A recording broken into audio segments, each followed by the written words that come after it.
नमस्कार साथियों, गौरव ज्ञान धारा में आप सभी का स्वागत है। अपन नियत 8 बजे जो है एक दूसरे से फिर से जुड़ गए हैं। हालांकि ये क्लास लाइव नहीं है, लेकिन आपको लाइव जैसा ही आनंद आएगा। प्रीमियर पर चल रही है। मैं नहीं चाहता कि आप लोगों की नियमितता टूटे, और इस नियमितता को बनाए रखने के लिए मैं मेरी तरफ से जितने प्रयास हो सकते हैं वो सभी कर रहा हूं। क्योंकि इस दरमियान ही मेरे कुछ जरूरी काम होने के कारण लाइव नहीं आ सका, तो ये प्रीमियर पर है, लेकिन नियमितता टूटनी नहीं चाहिए। और आप लोग जो है बिल्कुल नियमित तरीके से आप लोगों को पढ़ना है। सोम से शुक्र अपनी क्लास आई रही है, शनि रवि को करना है रिवीजन, और फिर वापस सोमवार को अपनी क्लास आएगी। आज जो पढ़ने जा रहे हैं साथियों, आप लोगों के लिए सबसे महत्वपूर्ण और बहुत बढ़िया टॉपिक है राजस्थान में ऊर्जा संसाधन।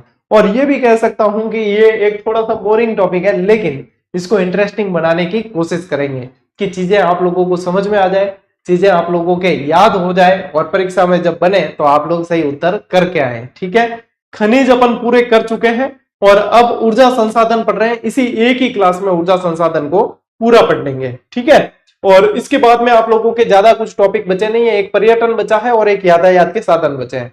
तो जैसा मैं प्लानिंग लेकर चल रहा हूं कि सितंबर में ही आप लोगों की ये चीज पूरी हो जाए और अपन अक्टूबर में इतिहास की क्लासेस शुरू कर ले, उसी प्लानिंग पे चलेंगे। चलिए शुरू करते हैं आज की इस क्लास को। देखो, ऊर्जा के स्रोत या ऊर्जा संसाधन पढ़ते हैं तो इसमें सबसे पहले पढ़ना पड़ता है अपने को क्लासिफिकेशन, वर्गीकरण पढ़ना पड़ता है। और इसमें कई सिलेबस के अंदर टॉपिक इस तरीके से दे रखा होता है कि परंपरागत ऊर्जा के स्रोत और गैर परंपरागत ऊर्जा के स्रोत, ऐसे ही टॉपिक दे रखा होता है। तो देखो यहाँ पे समझते हैं कि परंपरागत और गैर परंपरागत ऊर्जा के स्रोत क्या है। सबसे पहले समझे परंपरागत। ये भी दो तरह के हो गए, एक तो अनवीकरणीय और एक नवीकरणीय। नवीकरणीय जो बार बार जो है नयापन जिसके अंदर वापस प्राप्त किया जा सके जिन्हें, वो नवीकरणीय है। और अनवीकरणीय जिसको जो एक बार यूज कर लिया वापस प्राप्त नहीं किया जा सकता, वो। तो देखो, परंपरागत अनवीकरणीय के अंदर क्या आते हैं, अधिकांश जीवाश्म ईंधन भूमि के भीतर पाए जाते हैं, यानी कि जीवाश्म आधारित होते हैं। जैसे जीवाश्म आधारित में क्या आ जाएंगे, कोयला, तेल, प्राकृतिक गैस, इसके जो है उदाहरण देखने को मिलते हैं। और परंपरागत नवीकरणीय के अंदर क्या आएंगे, भूमि के ऊपर जीवाश्म ईंधन के रूप में पाए जाते हैं। ये कैसे पाए जाते हैं, ये जमीन के अंदर पाए जाते हैं। और ये कहां पाए जाते हैं, ये ऊपर पाए जाते हैं। इसमें क्या आ जाएंगे, लकड़ी, गोबर, कृषि, वनस्पति अपशिष्ट, लकड़ी का चारकोल, ये सब इसके अंदर आ जाते हैं। और है कैसे, दोनों ही परंपरागत। और गैर परंपरागत के अंदर यानी कि साइंस और टेक्नोलॉजी आने के बाद में जो चीजें काम में आने लगी, वो आप लोगों के गैर परंपरागत है। जैसे यहां पे देखोगे सोलर ऊर्जा, ठीक है, सौर ऊर्जा यानी कि सोलर एनर्जी। अब ये जब सोलर प्लेटें इजाद हुई, जब ये चीजें बनी, तब आने लगी। जलीय ऊर्जा, अब जलीय ऊर्जा जो है अपवाद है। जलीय ऊर्जा अपन आगे भी पढ़ेंगे, जो यहाँ पे आप लोगों के परंपरागत के अंदर भी अपवाद के रूप में पढ़ने को मिलता है।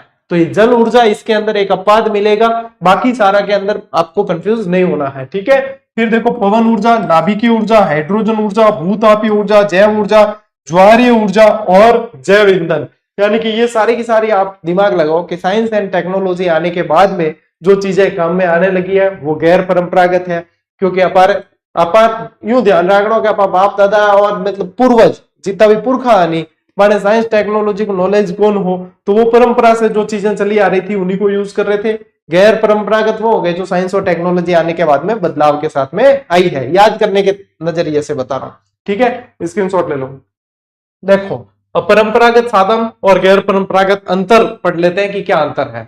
एक बार यहां से ये चीजें बेसिक क्लियर हो गई तो फिर अपने को जो है सौर ऊर्जा, पवन ऊर्जा, इनमें पढ़ने में ज्यादा समय नहीं लगेगा।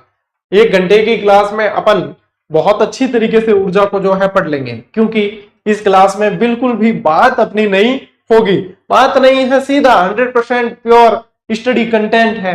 तो पूरी तरीके से फोकस क्लास है, तो आप लोगों को भी इस पे ध्यान देना है। देखिए, परंपरागत ऊर्जा स्रोत के अंदर देखो, मानव पशु ईंधन यानी कि लकड़ी, कोयला, खनिज, तेल, प्राकृतिक गैस, जल विद्युत शक्ति। अभी मैंने आप लोगों को ये कह दिया था पहले कि जल विद्युत इसके अपवाद के रूप में शामिल होता है। ये परंपरागत साधन है।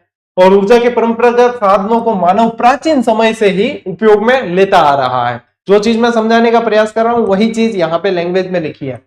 जल विद्युत शक्ति को छोड़कर, क्योंकि ये मैंने पहले ही कह दिया अपवाद के रूप में शामिल है, अन्य सभी साधन एक बार उपभोग कर लिए जाने के बाद में सदैव के लिए समाप्त हो जाते हैं। अर्थात ये सही संसाधन है। मोस्ट इंपॉर्टेंट करना इसको, ये सही है और ये यहाँ पे पढ़ेंगे अपन अक्षय, अपन पढ़ते हैं ना अक्षय ऊर्जा, क्या पढ़ते हैं, अक्षय ऊर्जा, यानी कि जिसका क्षय न हो सके वो अक्षय ऊर्जा है। तो यहाँ पे अपन अक्षय ऊर्जा पढ़ेंगे, ये क्षय है। ऊर्जा के परंपरागत साधनों का उपयोग विश्व में व्यापक स्तर पर किया जाता है और ऊर्जा के ये साधन पर्यावरण प्रदूषण में अपनी महत्वपूर्ण भूमिका निभाते हैं। जल विद्युत इसका अपवाद है। ये इनसे पर्यावरण प्रदूषण होगा, कैसे होगा ये देख लो, यहाँ पे प्राकृतिक गैस से होगा, ठीक है, कोयले से होगा, खनिज तेल से होगा, तो पर्यावरण प्रदूषण होगा। यहाँ पे ये पढ़ेंगे अपन कि सौर ऊर्जा, भूतापीय ऊर्जा वगैरह, तो यहाँ पे पर्यावरण प्रदूषण इनसे नहीं होता। तो गैर परंपरागत स्रोत के अंदर देखो सौर ऊर्जा, भूतापीय ऊर्जा, ज्वारीय ऊर्जा, पवन ऊर्जा, वायु ऊर्जा, ठीक है, जो कूड़ा कचरे से प्राप्त होती है, ये सारे के सारे कैसे हैं, गैर परंपरागत है। और ऊर्जा के गैर परंपरागत साधनों का विकास वैज्ञानिक तकनीक के विकास के साथ में हुआ है। अब मैंने आप लोगों को चीजें याद कराने की दृष्टि से बताई है, लेकिन लॉजिक यही है। ये क्या है, एक अपना पॉइंट ऑफ व्यू क्लियर हो जाए तो अपने को चीजें याद रहती है, फिर अपने क्या है कंफ्यूज नहीं होते इस चीज में कि ये परंपरागत है ये गैर परंपरागत है। यही चीज यदि आप लोगों के दिमाग में बैठ गई, फिर आप किसी तरह के कंफ्यूजन में नहीं पड़ेंगे। ऊर्जा के गैर परंपरागत साधन नव्यकरणीय होते हैं और इनका निरंतर उपयोग किया जाता रहेगा। जैसे जब तक ब्रह्मांड रहेगा, जब तक सूरज चांद रहेगा, तब तक इनका उपयोग होता रहेगा, ठीक है। तो सूर्य रहेगा, ठीक है, ब्रह्मांड रहेगा तो सूर्य रहेगा, सौर ऊर्जा अनवरत चलेगी, है ना। तो ये कैसे हो गए, अक्षय संसाधन हो गए एक तरीके से, इनका कोई क्षय नहीं हो सकता। और ऊर्जा के गैर परंपरागत साधनों की उपलब्धता तो पर्याप्त है, परंतु उनका उपयोग व्यापक नहीं है। ऊर्जा के ये साधन कैसे होते हैं, प्रदूषण नहीं फैलाते हैं। अब ये है तो बहुत, अपने को पता है कि सूरज तो धूप ऐसे ही दे ही रहा है। अब धूप के कई जना कहते हैं धूप वेस्ट हो रही है, हालांकि ज्यादा सोलर प्लांट लगाना भी प्रकृति के लिए हानिकारक है, क्योंकि फिर जो है ग्लोबल वार्मिंग बहुत ज्यादा बढ़ जाती है। जहां जहां पे सोलर पार्क लगे हुए हैं वहां का टेम्परेचर बहुत ज्यादा रहता है, तो ये भी कहीं ना कहीं इनके साइड इफेक्ट भी होते हैं। इनसे बहुत सारी ऊर्जा प्राप्त की जा सकती है, संसाधनों की कमी है।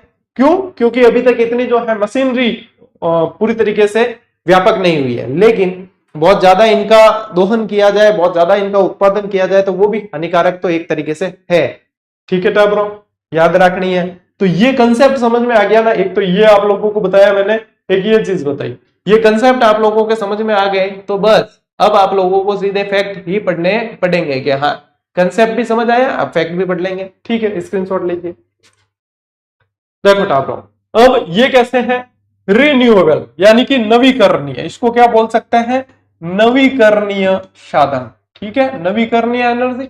और ये कैसे है, अनव्यकरणीय, अनव्यकरणीय, इसको ये बोल सकते हैं, ठीक है। अब देखो ये एक मैंने चित्रों के माध्यम से भी आप लोगों को समझाने का एक मतलब जरिया बनाया कि आप लोग इससे भी समझ जाए। इसमें देख लो सोलर एनर्जी आ गई, बायोमास एनर्जी आ गई, विंड एनर्जी आ गई, है ना, जियोथर्मल एनर्जी आ गई, यानी कि आपके क्या कह देंगे इसको, भूतापीय ऊर्जा, ठीक है, और हाइड्रो पावर एनर्जी आ गई। और यहाँ पे आप देखोगे नॉन रिन्यूएबल है, तो यहाँ पे देखो फॉसिल फ्यूल ऑयल, जीवाश्म प्राकृतिक गैस और उससे संबंधित खनिज तेल, कोल यानी कि कोयला, नेचुरल गैस, न्यूक्लियर, ठीक है, खनिज तेल हो गया, प्राकृतिक गैस हो गई, और कोयला हो गया, और न्यूक्लियर यानी कि एटॉमिक पावर। तो ये सारे के सारे आप लोगों को नवीकरणीय और अनवीकरणीय भी ध्यान में रखने हैं। ऊर्जा और खनिज ऐसे टॉपिक है जो सभी सिलेबस में शामिल नहीं होते हैं, लेकिन जिसमें शामिल होते हैं तो उसमें से प्रश्न भी बड़े अच्छे पूछे जाते हैं। तो अपने को ध्यान से पढ़नी है चीजें। ज्योग्राफी अपने कंप्लीट होने आई है बेटा, ग्रेड 3 के जितने विद्यार्थी है और सेकंड ग्रेड फर्स्ट ग्रेड भी दे रहे हैं, उन सभी को ध्यान रखना है कि अपने अब फिर नई भूगोल पे आधारित आप लोगों के ये चीजें अब अपने ज्योग्राफी कंप्लीट होने आ गई है। सिर्फ 2 चैप्टर इसके बाद में रहे हैं, वो करवा दूंगा, फिर हकुनामा टाटा। चलिए स्क्रीनशॉट लीजिए।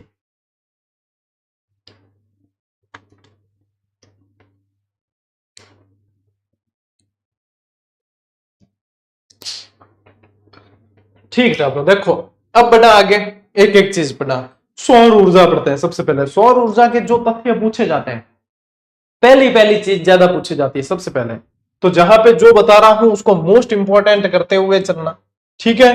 कि देखो सौर ऊर्जा नीति घोषित करने वाला भारत का पहला राज्य, सौर ऊर्जा पूछ ले तो राजस्थान, ठीक है, क्योंकि राजस्थान में ही सौर ऊर्जा के सबसे ज्यादा जो है संभावना भी देखी जा रही। क्यों, क्योंकि रेगिस्तान साइड, मरुस्थल की साइड में पेड़ पौधे नहीं है, कम है, धूप पड़ती है सीधी बम्बा बोर्ड, है ना, तो वहां पे जो है सबसे ज्यादा सोलर एनर्जी प्राप्त करने की संभावना सबसे ज्यादा है। तो यहाँ पे राजस्थान आ गया। प्रथम सौर ऊर्जा नीति 19 अप्रैल 2011 को, और नवीनतम सौर ऊर्जा नीति 18 दिसंबर 2019 को, जो तीसरी थी। ठीक है, जो तीसरी थी, तो ये अपने को सौर ऊर्जा नीतियां भी ध्यान में रखनी है। सौर ऊर्जा में राजस्थान का देश में स्थान प्रथम। अभी अपन ने यहाँ पे ऊर्जा नीति पढ़ा है, और अब यहाँ पे अपने को सोलर एनर्जी देखना है। राजस्थान का प्रथम सौर ऊर्जा आधारित विद्युत संयंत्र कौन सा है? यह है मथानिया, जोधपुर के अंदर। यह है मथानिया, जोधपुर। देखो यहाँ पे क्या पूछा है कि राजस्थान का प्रथम सौर ऊर्जा आधारित विद्युत संयंत्र पूछा है, सौर ऊर्जा आधारित। ये मथानिया, जोधपुर में। मथानिया की मिर्चें फेमस है, और मथानिया का स्पाइस पार्क भी फेमस है, जो पूछा गया अभी एग्जाम में। अभी 4th ग्रेड में पूछा था कि 2nd ग्रेड में पूछा था? 2nd ग्रेड में पूछा, आई थिंक, है ना। तो उसमें जो है, नहीं, 4th ग्रेड में ही पूछा है ना। तो उसमें आप लोगों को पूछा गया, पटवारी में पूछा, याद आया, देखो ना, 2nd ग्रेड ना 4th ग्रेड, पटवारी के अंदर पूछा गया क्या आपके भैया ये सोलर पार्क, अपने स्पाइस पार्क कहाँ है? 1 मिनट शो दिया था और आप लोगों को पूछा रामगंज मंडी, और ये आप लोगों को बताया था, और इसमें से प्रश्न बन गया है। तो बस लीला लहर पौबारे 25। राजस्थान का प्रथम सौर ऊर्जा विद्युतीकृत गांव कौन सा है? नया गांव दूदू, और ये पड़ता कहां है? जयपुर में। ये कहां पड़ता है? जयपुर के अंदर पड़ता है। ठीक है, ध्यान रखो। फिर राजस्थान का प्रथम सौर ऊर्जा चलित फ्रिज कहां है? बालेसर, जोधपुर के अंदर पड़ता है। कहां है? बालेसर, जोधपुर में। राजस्थान में सौर ऊर्जा चलित नाव, सबसे पहली नाव कहां चली गई? पिछोला जेल में चलाई गई है। पिछोला से संबंधित ये प्रश्न पूछेंगे आप लोगों को, ध्यान रखना। ठीक है, तो ये आप लोगों को ध्यान रखना है। साथ ही साथ ध्यान रखो, राजस्थान की सबसे बड़ी सौर वेधशाला ये कहां है? फतेह सागर, उदयपुर के अंदर। ये कहां है? फतेह सागर जेल, उदयपुर में। और राज्य का प्रथम निजी क्षेत्र का सौर बिजली घर ये खींवसर में है।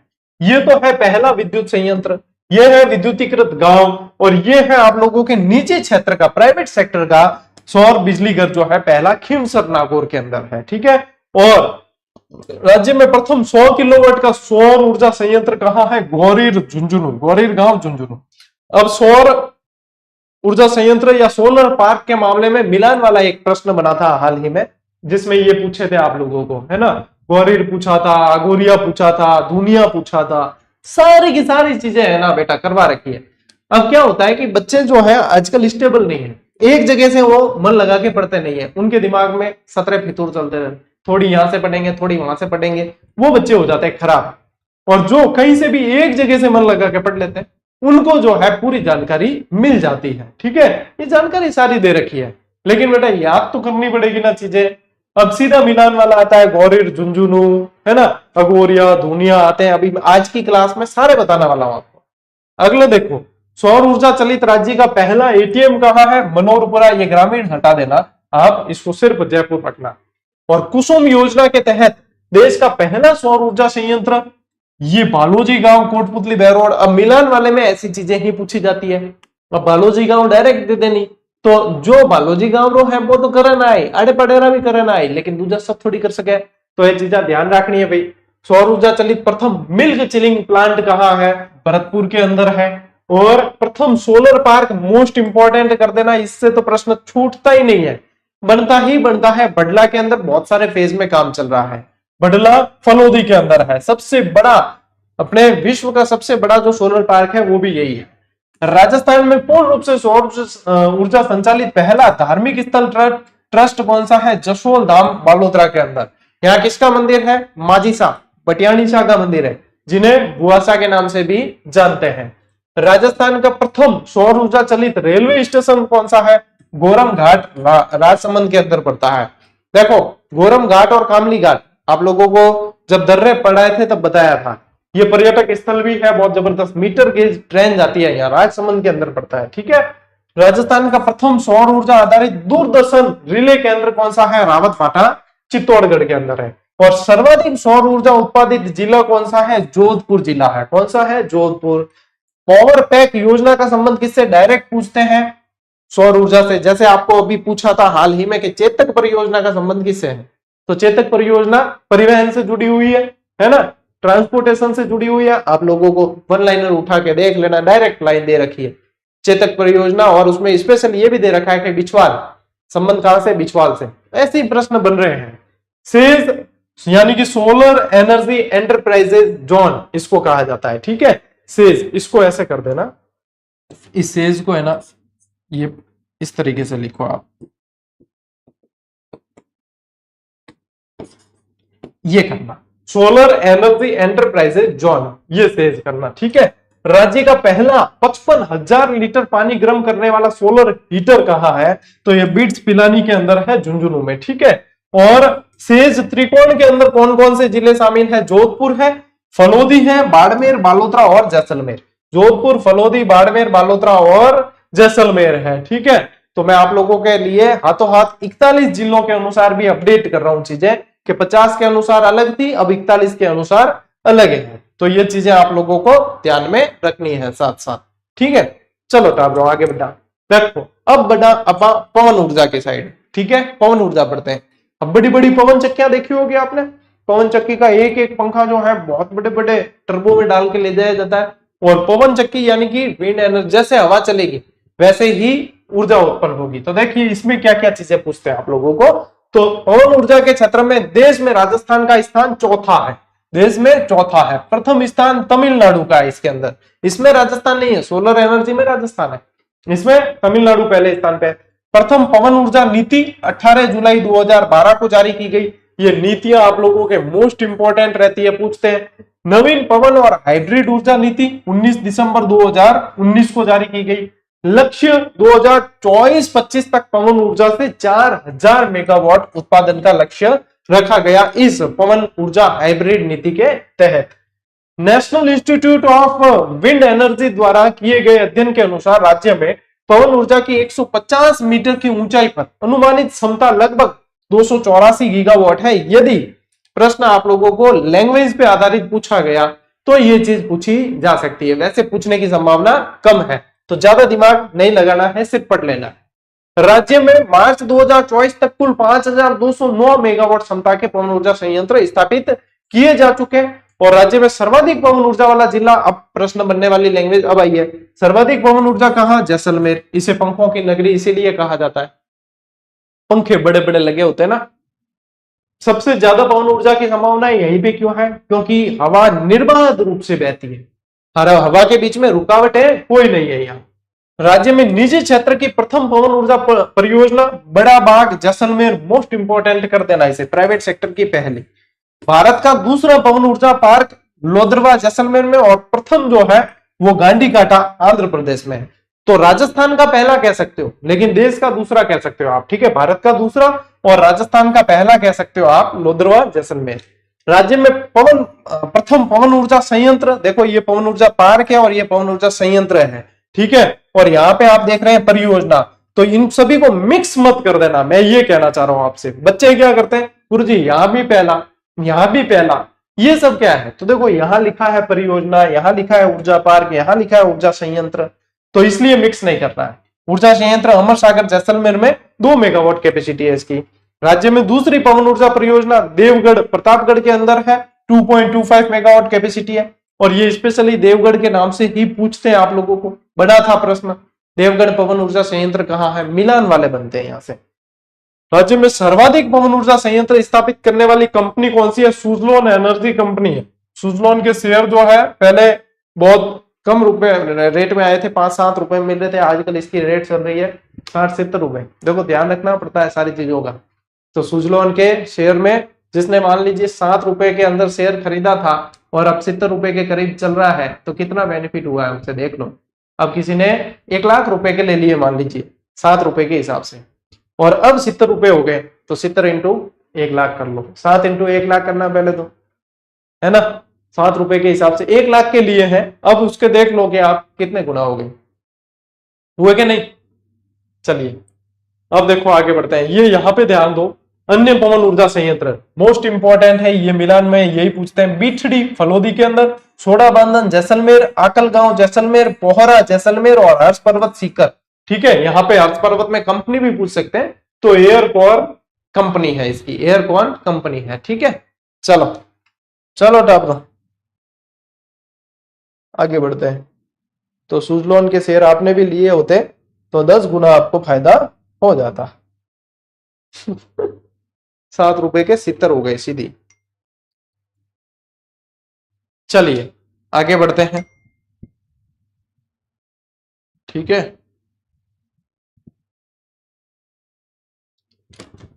ठीक छात्रों, ऊर्जा संरक्षण दिवस मनाया जाता है। एक्स्ट्रा फैक्ट देखिए कब मनाया जाता है, 14 दिसंबर। आजकल ऐसे प्रश्न आप लोगों के अच्छी तरीके से पूछे जा रहे हैं। ठीक है, तो ऊर्जा संरक्षण दिवस जो है 14 दिसंबर को मनाते हैं। राजस्थान में कौन सी ऊर्जा का पूर्णतः अभाव है और भविष्य में कोई संभावना नहीं है, बताइए। इसका उत्तर आप लोगों के लिए मैं छोड़ रहा हूं कि राजस्थान में ऐसी कौन सी ऊर्जा है जो पूर्णतः अभाव है। अब देखो, और भविष्य में संभावना नहीं है, छोड़ू आप लोगों के लिए कि बता देता हूं। वो ऊर्जा है ज्वारीय ऊर्जा। वो कौन सी है? ज्वारीय ऊर्जा है। अब बताइए क्यों? क्योंकि अपने समुद्र से टच में नहीं रहते हैं। और ज्वारीय ऊर्जा कहां से प्राप्त की जाती है? समुद्र से, ज्वार भाटे से वो ऊर्जा प्राप्त की जाती है। इसलिए इस ऊर्जा का कोई अपने यहाँ पे संभावना नहीं है। राजस्थान के ऊर्जा से संबंधित प्रमुख उपक्रम अपने को ध्यान में रख लेने हैं एक साथ। देखो, रेडा, इनमें फुल फॉर्म भी पूछी जाती है। राजस्थान ऊर्जा विकास प्राधिकरण जनवरी 1985 में स्थापित हुआ था। RSPCL, Rajasthan state power corporation limited, ठीक है, 1995 लिमिटेड कर देना यहाँ। ठीक, फिर 2002 में राजस्थान अक्षय ऊर्जा निगम में इसका विलय कर दिया गया। Most important, RREC, Rajasthan Akshay ऊर्जा निगम, ये है अगस्त 2002 के अंदर। ठीक है, यहीं पे ये राजस्थान अक्षय ऊर्जा निगम आया ना 2002 में, जब इसका गठन हुआ तो ये RSPCL को इसके अंदर विलय कर दिया गया। फिर देखो, रेडा और RSPCL का विलय किया गया है। यहाँ पे रेडा और RSPCL का विलय। राजस्थान राज्य विद्युत मंडल 1957 और राजस्थान विद्युत नियामक प्राधिकरण जनवरी 2001। तो इनसे संबंधित आप लोगों को सन ध्यान में रखने, इन सन से संबंधित प्रश्न पूछ सकते हैं। ये राजस्थान के ऊर्जा संबंधित आप लोगों के प्रमुख उपक्रम में है। ठीक है, प्रमुख उपक्रम है। चलो भाई स्क्रीनशॉट ले लो।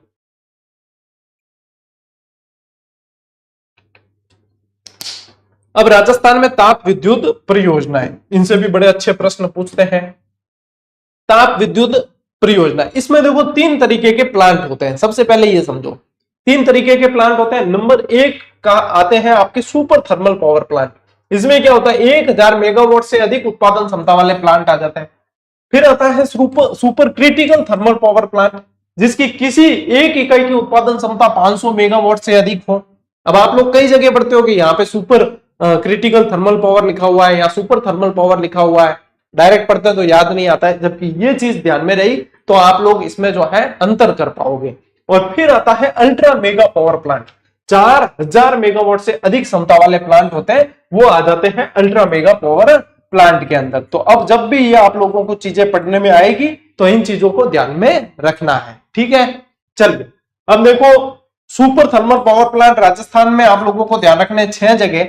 एक तो सूरतगढ़ गंगानगर, एक कोटा के अंदर है, एक कंवई बारा के अंदर है, भादरेस बाड़मेर में, छबड़ा बारा में और काली सिंध झालावाड़ के अंदर।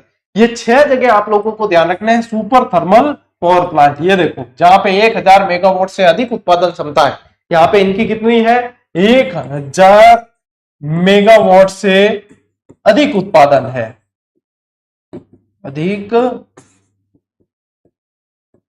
उत्पादन क्षमता है। सुपर क्रिटिकल पावर प्लांट आप लोगों को कितने ध्यान रखने हैं, 4 ध्यान रखने हैं। एक छबड़ा बारा में, एक कंवई बारा, एक काली सिंध झालावाड़ और सूरतगढ़ गंगानगर। यानी कि यहां से ये भादरेस हट जाएगा और आप लोगों के कौन सा हट रहा है, कोटा हट रहा है। ठीक है, और कोटा हट रहा है, बाकी सारे के सारे आप लोगों के आ रहे हैं इनमें से। ठीक है, भादरेस और कोटा हट रहा है, बाकी super critical thermal power plant के अंदर ये आ रहे हैं आप लोगों के। ठीक है, चलिए राजस्थान में देखो ताप विद्युत परियोजना से संबंधित सूरतगढ़ जो सुपर थर्मल पावर प्लांट है उसको राजस्थान का आधुनिक विकास तीर्थ के नाम से जाना जाता है। सूरतगढ़ को स्पेशली, सूरतगढ़ नाम की जगह को भी इसी नाम से जाना जाता है। यह राजस्थान का पहला सुपर थर्मल पावर प्लांट है और इसको मोस्ट इंपोर्टेंट करना। राजस्थान की बिटुमिनस कोयले पर आधारित एकमात्र परियोजना कौन सी है, कोटा परियोजना है। कौन सी है, कोटा। बिटुमिनस कोयले पर आधारित एकमात्र परियोजना कौन सी है, कोटा परियोजना। मोस्ट इंपोर्टेंट कर देना ये, क्योंकि लिग्नाइट आधारित तो पूछते हैं लेकिन यहाँ पे आप लोगों को बिटुमिनस का स्पेशल ध्यान रखना है। राजस्थान का पहला super critical thermal power plant कौन सा है, कंवई बारा के अंदर। सर्वाधिक विद्युत उत्पादन क्रमशः कहां होता है? पहले सूरतगढ़ में, फिर छबड़ा के अंदर, सबसे ज्यादा सूरतगढ़ में। और लिग्नाइट वाले को भी मोस्ट इंपॉर्टेंट करो, बहुत बार पूछते हैं। लिग्नाइट आधारित प्रमुख परियोजना कौन सी है? देखो, गीरल, भादरेस बाड़मेर, कपूडी, जालिपा प्रस्तावित है इसके अंदर, और बिठनोक, गुड़ा बीकानेर के अंदर। एक बार ये प्रश्न बना था, गुड़ा लिग्नाइट आधारित निम्न में से कौन सी जो है लिग्नाइट आधारित परियोजना नहीं है, और फिर अलग अलग नाम दे दिए। और ये नाम आप लोगों को इसी तरीके से ध्यान रखना है, ठीक है। क्या क्या ध्यान रखो कि गीरल और भादरेस बाड़मेर में, कपूडी और जालिपा भी बाड़मेर की प्रस्तावित है, और बिठनोक और गुड़ा बीकानेर की है। बिठनोक और गुड़ा बीकानेर की है। अब ले स्क्रीनशॉट। मतलब ऊर्जा वाला टॉपिक जितना सरल हो सकता है नोट्स बनाने में, उतना मैं सरल करके लेके आया हूं। और सरल करने का मतलब यह नहीं है कि एग्जाम में सवाल नहीं बने, तो एग्जाम में सवाल इनमें से ही बनते हैं आपके, ठीक है। और जितना आप लोगों को एक्स्ट्रा जानकारी से जितना बचना, मतलब अनावश्यक से जितना बचना चाहिए, ऊर्जा जितना कठिन जो टॉपिक है उसको कैसे याद किया जाए आसानी से, वो प्रयास मेरे द्वारा किया जा रहा है, ठीक है टाबरो। देखो, अब पढ़ते हैं बायोमास एनर्जी, इसको बोलते हैं जैविक द्रव्य ऊर्जा। ये सारी चीजें हमने जो है आप लोगों को बेहतरीन जीजीडी फैक्ट्स के रूप में दी थी, ठीक है। अब क्योंकि नए बच्चे कई सारे जुड़े हैं तो उनके पास में ये फैक्ट्स अवेलेबल नहीं है, तो कोई बात नहीं, क्लास के अंदर मैंने शामिल किया है, तो ये बेहतरीन जानकारी आपके पास में पहुंच रही है वैसे भी, ठीक है। देखो, बायोमास अपशिष्ट पदार्थों से प्राप्त होने वाली महत्वपूर्ण ऊर्जा है, और राजस्थान में बायोमास के प्रमुख स्रोत कौन से हैं? सरसों की भूसी से और विलायती बबूल, जिसे बोलते हैं जूली फ्लोरा, इनसे प्राप्त की जाती है बायोमास एनर्जी। बायोमास पॉलिसी ध्यान में रखें, मोस्ट इंपोर्टेंट कर देना इसे, 26 जनवरी 2010, और इससे 300 मेगावाट से अधिक उत्पादन क्षमता का लक्ष्य रखा गया है। ये पूछी जाती है चीजें। बायोमास एवं वेस्ट टू बेस्ट एनर्जी नीति 2023, ये 29 सितंबर 2023 को जारी की गई, ये भी पूछी जा सकती है। राज्य में मार्च 2024 तक 128.45 मेगावाट क्षमता के 14 बायोमास संयंत्र स्थापित किए जा चुके हैं। अब मान लीजिए ये नहीं भी पूछे तो ये पूछ सकते हैं कितने बायोमास संयंत्र, तो संख्या ध्यान रखनी है। और जिसमें से 28 मेगावाट क्षमता के 2 संयंत्र 2012 से बंद है, लेकिन 14 स्थापित किए जा चुके हैं, ये ध्यान रखना है। वर्तमान में आप लोगों को ध्यान रखना है 105.40 मेगावाट क्षमता के 8 बायोमास संयंत्रों की स्थापना का कार्य प्रगति पर है। और बायोमास पर आधारित पहला संयंत्र कौन सा है? पदमपुर, आप लोगों के श्री गंगानगर 2003 से। यदि प्रश्न बनेगा, जहां तक मुझे लगता है कि बायोमास से प्रश्न बनेगा, तो सबसे ज्यादा संभावना इस पदमपुर वाले की है। पदमपुर श्री गंगानगर वाले की प्रश्न की सबसे ज्यादा संभावना है। राजस्थान में प्रथम सरसों की खल पर आधारित बिजली संयंत्र कौन सा, बिजली घर कौन सा है? खेडली अलवर, मोस्ट इंपोर्टेंट कर देना। विलायती बबूल से बिजली बनाने का प्रथम संयंत्र नोलाबास अजमेर। और राजस्थान में बायोमास की सर्वाधिक संभावनाएं कहां है? श्री गंगानगर के अंदर बेटा। और बालोतरा में शहरी कचरे द्वारा बायोमास उत्पादन किया जाता है। जो नीचे की 5 लाइनें यहां पे बताई है मैंने आप लोगों को, यहां से यहां तक, ये सारी मोस्ट इंपोर्टेंट करना, ये सारी मोस्ट इंपोर्टेंट कर देना। नीचे वाले सारे के सारे 5 लाइनें मोस्ट इंपोर्टेंट है।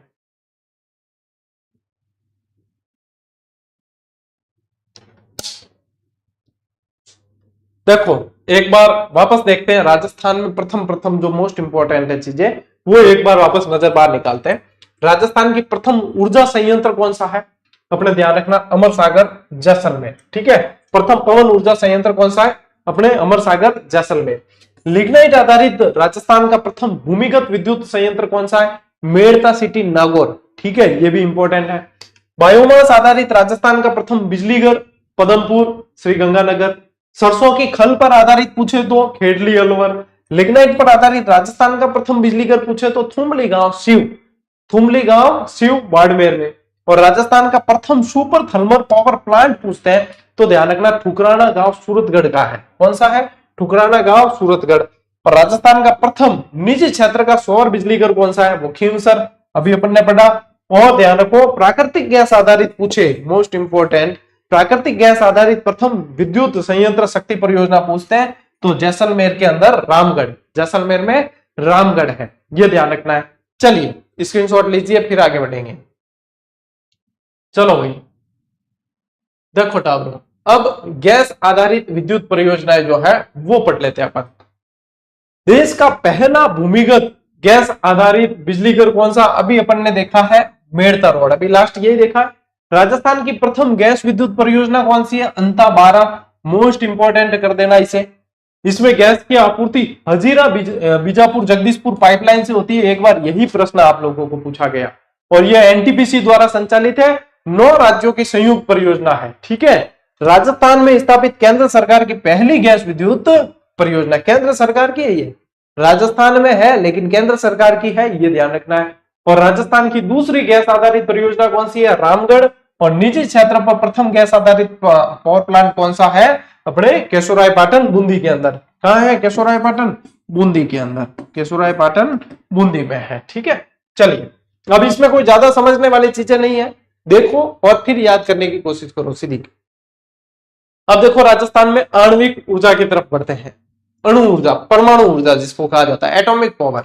ठीक है, एटॉमिक पावर से संबंधित देखो कौन से प्रश्न आप लोगों के पूछे जाते हैं। देखिए आणविक ऊर्जा है क्या?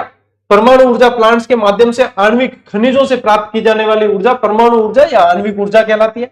भारत का पहला परमाणु ऊर्जा प्लांट कौन सा है? तारापुर महाराष्ट्र में 1962 यूएसए की सहायता से स्थापित किया गया।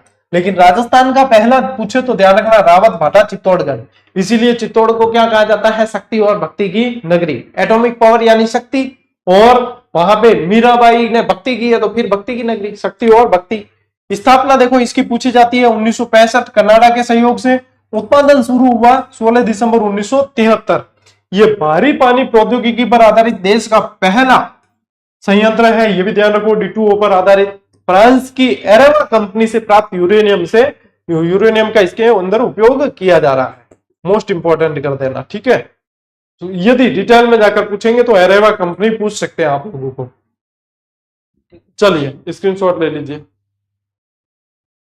अब देखो राजस्थान में जो रावत बाटा के अंदर इकाइयां संचालित है, वहां 6 इकाइयां संचालित है और 6 के 6 आपको हो सकता है पूछे। यदि बहुत कठिन पेपर बनाने की एग्जामिनर सोचेगा तभी ये इकाइयां पूछी जाएगी, नहीं तो नहीं पूछेंगे। ठीक है, इसमें क्या पूछ सकते हैं? इसमें पूछ सकते हैं इनकी मेगावाट कैपेसिटी पूछ सकते हैं और इनको कब अस्तित्व में लाया गया वो पूछ सकते हैं। तो यहाँ पे मैं तो आप लोगों को रिकमेंड यही कहूंगा कि ये चीजें याद नहीं होती, हमारा तो काम है आप लोगों को चीजें उपलब्ध करवानी पड़ती है, लेकिन इस पे ज्यादा ध्यान देने की आवश्यकता नहीं है। इसको याद करने के चक्कर में हम बहुत सारी चीजें जो है समझौता कर बैठेंगे।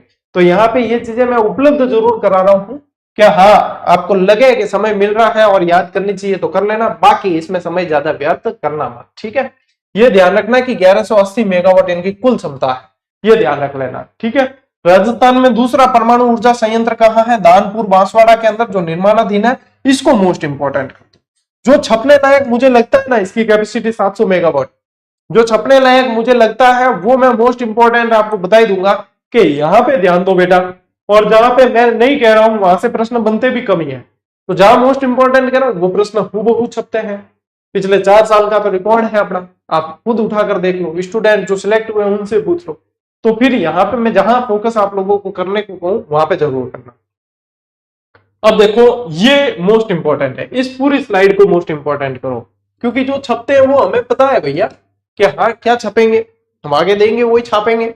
नहीं नहीं ऐसी बात नहीं है, हम नहीं बनाते पेपर।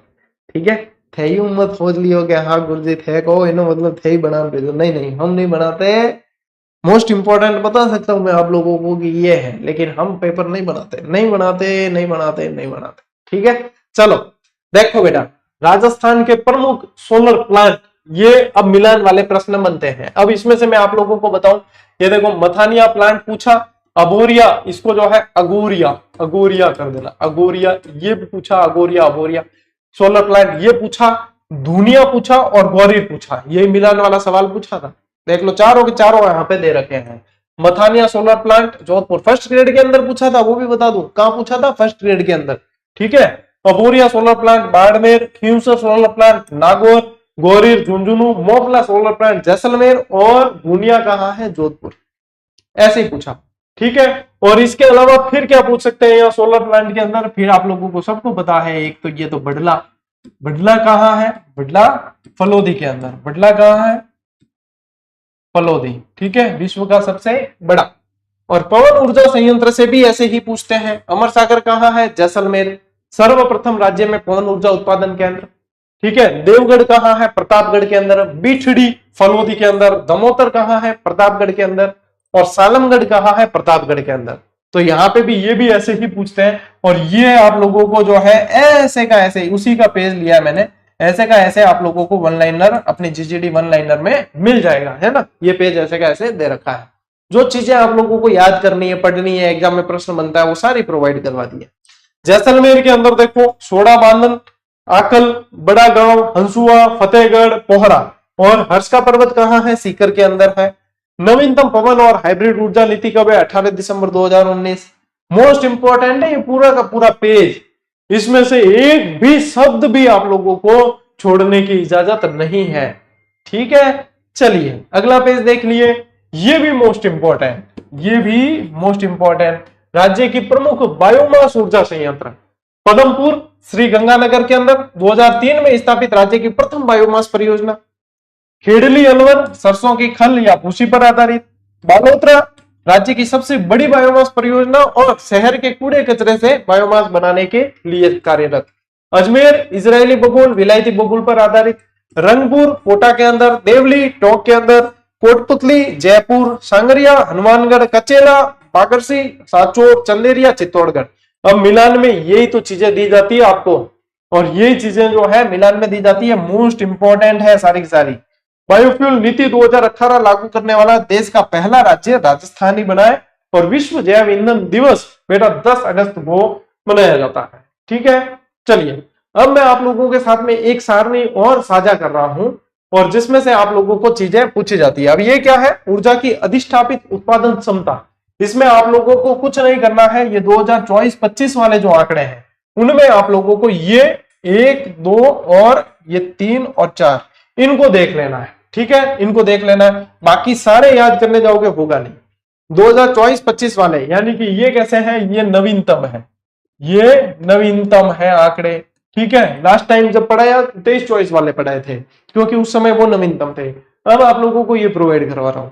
जिनके पास में जीजीडी वन लाइनर है उनके अंदर ये सारणी शामिल की हुई है, आर्थिक समीक्षा से ली हुई ये सारणी है, ठीक है। ये किससे ली हुई है? आर्थिक समीक्षा आधारित सारणी है, ठीक है बेटा। तो ये ध्यान रखना, इसमें से वो चीजें याद कर लेना, ठीक है। 31, 13.77 वगैरह ये, बस इसके अलावा ज्यादा नहीं पूछते हैं, ठीक है।